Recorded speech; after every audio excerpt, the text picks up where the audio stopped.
Roger Bushell was a British Royal Air Force officer and a prisoner of war during World War II. He was the leader of the Great Escape from Stalag Luft III, a mass escape attempt from a German prisoner of war camp in March 1944.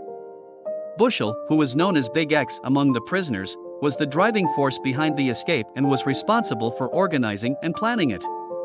Before the war, Bushell was an accomplished pilot and lawyer. He joined the RAF in 1939 and quickly rose through the ranks, becoming a squadron leader. In 1940, Bushell was shot down over France and captured by the Germans. He was initially held in a series of POW camps before being sent to Stalag Luft III, where he became the leader of the British prisoners. While at Stalag Luft III, Bushell became determined to organize a mass escape from the camp. He believed that such an escape would not only help the individual prisoners but would also damage the morale of the German guards and disrupt the war effort. He began to organize the escape in secret, recruiting prisoners with the skills necessary to dig the tunnels and make the necessary equipment. The escape was planned in meticulous detail and was carried out on the night of March 24, 1944. 3 tunnels were dug, named Tom, Dick, and Harry. A total of 76 prisoners managed to escape through the tunnels, but only 3 eventually made it back to Allied lines.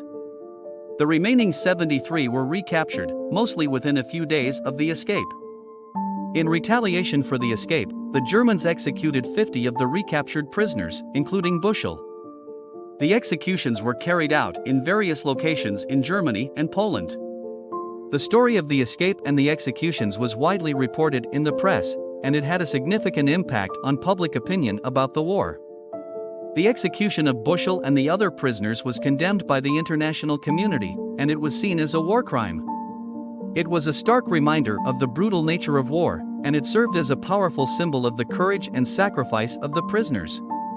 After the war, Bushell's story became widely known and he became a symbol of resistance and courage. He has been the subject of several books, articles, and films, including the 1963 Hollywood film The Great Escape, which starred Steve McQueen, James Garner, and Richard Attenborough. It's important to note that the movie The Great Escape is a Hollywood version of the event, and it's not entirely historically accurate. The movie was criticized for depicting the escape as a success. In reality, most of the prisoners were recaptured, and many were executed by the Germans. But it's undeniable the impact the movie had on the public. It served as a reminder of the sacrifice of the soldiers and the bravery of the escapees. In conclusion, Roger Bushell was a British Royal Air Force officer and a prisoner of war during World War II. He was the leader of the Great Escape from Stalag Luft III, a mass escape attempt from a German prisoner of war camp in March 1944. Bushell was the driving force behind the escape and was responsible for organizing and planning it. He and the other 49 executed prisoners became symbols of resistance and courage, and their sacrifice served as a reminder of the brutal nature of war and the importance of freedom.